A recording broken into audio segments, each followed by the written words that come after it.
मौलाए कायनात हज़रत अली अलैहिस्सलाम का कौल है कि जिस पर एहसान करो उसके शर से भी बचो। अदालती कत्ल का शिकार होने वाले साबिक वज़ीर-ए-आज़म और पीपल्स पार्टी के बानी जुल्फ़िकार अली भुट्टो ने भी शायद इस नसीहत को नज़रअंदाज करते हुए एक जूनियर फौजी अफसर ज़िया उल हक को आउट ऑफ टर्न तरक्की देते हुए आर्मी चीफ बना दिया।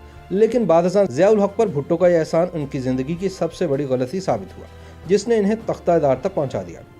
जुल्फ़िकार अली भुट्टो ने जैसे ही सदर पाकिस्तान का ओहदा संभाला, इन्होंने पाकिस्तान तोड़ने के ज़िम्मेदार साबिक सदर और commander in chief Yahya Khan को उनके घरों पर नज़रबंद कर दिया और जनरल गुल हसन से फौजी क़यादत संभालने के लिए कहा। इसके बाद इन्होंने बर्री, बहरी और फ़िज़ाइया तीनों अफ़वाद में याहिया खान के साथी समझे जाने वाले 44 सीनियर अफसरान को बर्खास्त कर दिया। मशरक़ी पाकिस्तान में भारत के हाथों होने वाली शिकस्त पाक फ़ौज को बैकफुट पर ले आई थी, जिसका जुल्फ़िकार अली भुट्टो ने भरपूर सियासी फ़ायदा उठाया।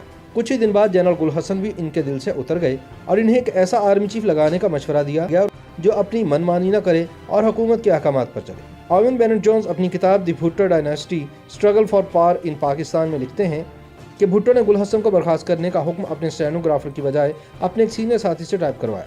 जनरल गुल हसन की बर्खास्तगी के हुक्म के बाद इन्होंने अपने काबिल एतमाद साथी गुलाम मुस्तफा से जनरल गुल हसन के साथ लाहौर जाने को कहा, ताकि गुल हसन से उस वक्त तक कोई राब्ता ना हो जब तक उनके जानशीन के तकर्रुर का हुक्म जारी ना हो जाए। इस फैसले की मुखालफत करने वाले मुमकिन अहदेदारों को सिर्फ एक फर्जी इजलास के लिए तलब किया गया और उन्हें उस वक्त तक वहाँ रखा गया जब तक गुल हसन का इस्तीफ़ा नहीं ले लिया गया।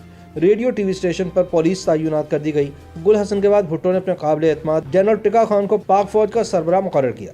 जब टिका खान की मुद्दत मुलाजमत खत्म हुई तो उन्होंने भुट्टो को अपने जानशीन के लिए मुमकिन 7 लोगों की फहरिस्त भिजवाई। इसमें उन्होंने दानिस्ता तौर पर जनरल ज़िया उल हक का नाम नहीं लिखा, क्योंकि उन्हें हाल ही में लेफ्टिनेंट जनरल के ओहदे पर तरक्की दी गई थी, लेकिन भुट्टो ने उन्हीं के नाम पर मोहर ज़ब्त की।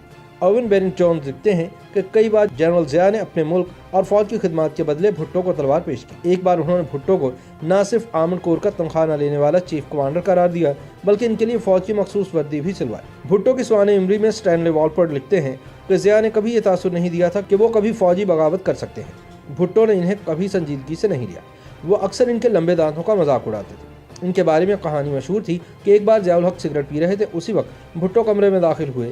इस खौफ से कि भुट्टो को अपने सामने सिगरेट पीते देखकर बुरा न लगे, उन्होंने फ़ौरन जलती सिगरेट अपनी जेब में डाली। थोड़ी देर बाद कमरे में कपड़े जलने की बू फैल गई। जुल्फ़िकार अली भुट्टो ने सोचा कि जो शख्स इनसे इस कदर खौफ खाता हो वो इनके खिलाफ कैसे बगावत कर सकता है। इसी दौरान भुट्टो हुकूमत के खिलाफ मुल्क भर में मुजाहरे शुरू हो गए। भुट्टो की बेहतरीन काविशों के बावजूद अमन व अमान बहाल होता नजर नहीं आ रहा था। ओवेन बेनेट जोन्स लिखते हैं कि भुट्टो की सबसे बड़ी गलती अपने मुखालफिन से मुज़ाकरात में आर्मी कमांडर्स को इस्तेमाल करना था। अगरचे भुट्टो फौज को अपने साथ लेकर चलने की कोशिश कर रहे थे, लेकिन फौजी अफसरान समझते थे कि भुट्टो ने ये इक़दाम करके साबित किया है कि वो कमज़ोर है। तमाम तर मुखालफत के बावजूद भुट्टो ने 7 मार्च सन 1977 को आम इंतखाबात करवाए, लेकिन फिर फौज के इमाम पर ही ANP की क़यादत ने इंतखाबात के नताइज तस्लीम करने से इनकार कर दिया। याद रहे कि 77 के इंतखाबात में भुट्टो की पीपल्स पार्टी को कौमी असम्बली की 200 में से 155 नशिस्तें मिली, जबकि हिज़्ब इख्तिलाफ पीपल्स अलायंस को सिर्फ 36 नशिस्तें मिली। सन 1970 के इंतखाबात में पीपल्स पार्टी को 39% वोट मिले थे, जबकि 77 के इंतखाबात में इनका वोट 55% तक बढ़ गया था। भुट्टो के खिलाफ हिज़्ब इख्तिलाफ की बड़ी इंतखाबी मुहिम के बावजूद इन्हें सिर्फ 39% वोट ही मिल सके थे। पाकिस्तान के मारूफ सहाफ़ी खालिद हसन ने अपनी किताब rear view mirror for memorize में लिखा है कि भुट्टो के एक मशीर राजा अनवर ने फौजी बगावत से ज़रा कबल भुट्टो जनरल टिका खान के माबैन एक मुलाकात देखी थी। भुट्टो ने टिका खान से कहा था कि जनरल, आपको याद है कि आपने ज़िया को आर्मी चीफ लगाने की मुखालफत की थी। अब आपको इतराफ़ करना पड़ेगा कि मैंने सही फैसला किया था। अगर कोई दूसरा आर्मी चीफ होता तो वो अमन व अमान का उज़र बनाकर अब तक इक़्तिदार पर कब्जा कर चुका होता। और फिर 7 घंटे बाद ज़िया उल हक ने भी वही किया। अपनी गिरफ्तारी के बाद ज़िया के इमाम पर भुट्टो पर अपने सियासी हरीफ मोहम्मद अहमद खान कसूरी के कत्ल का इल्ज़ाम आयद किया गया। विक्टोरिया स्कॉफिल्ड अपनी किताब भुट्टो ट्रायल्स एंड एग्जीक्यूशन में लिखती हैं कि मौलवी मुश्ताक हुसैन 5 जजों के बेंच के सरबराह थे।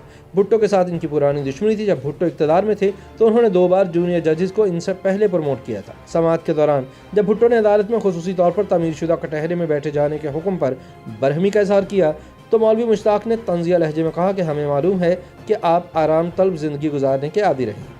इसका ख्याल करते हुए हमने कटहरे में आपके लिए कुर्सी का बंदोबस्त किया है, वरना आपको आम मुजरिमों की तरह बेंच पर ही बिठाया जाता। मौलवी मुश्ताक हुसैन ने भुट्टो को सज़ाए मौत सुनाई। भुट्टो ने इसके खिलाफ सुप्रीम कोर्ट ऑफ पाकिस्तान में अपील की।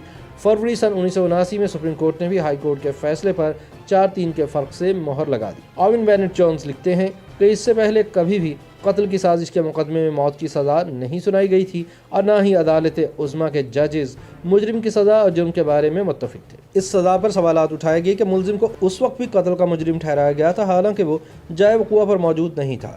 بھٹو نے فیصلے کے خلاف نظر ثانی کی درخواست بھی دائر کی، لیکن اسے اس بنیاد پر مسترد کر دیا گیا کہ اس میں یہ بحث نہیں کی گئی کہ پچھلے 2 مراحل کے فیصلے میں قانون کی خلاف ورزی ہوئی ہے۔ روس کے صدر برزنیف، چین کے سربراہ ہوائے گیفنگ اور سعودی عرب کے شاہ خالد سمیت دنیا بھر کے متعدد رہنماؤں نے بھٹو کی سزا کو معاف کرنے کی اپیل کی۔ برطانیہ کے وزیر اعظم جیمز کلیگن نے جنرل ضیاء کو 3 خطوط لکھے، جس میں ایک خط کے آخر میں انہوں نے لکھا کہ بطور فوجی آپ کو ایک پرانی بات یاد ہوگی کہ میدان جنگ میں تو گھاس بہت جلدی آگ پکڑتی ہے لیکن تختہ ادار پر کبھی نہیں۔ لیکن چونکہ ضیاء الحق نے بھٹو کو پھانسی دینے کا مصمم ارادہ کر لیا تھا، اس لیے انہوں نے پاکستان کے پہلے منتخب وزیر اعظم ذوالفقار علی بھٹو کا جوڈیشل مرڈر کر دیا۔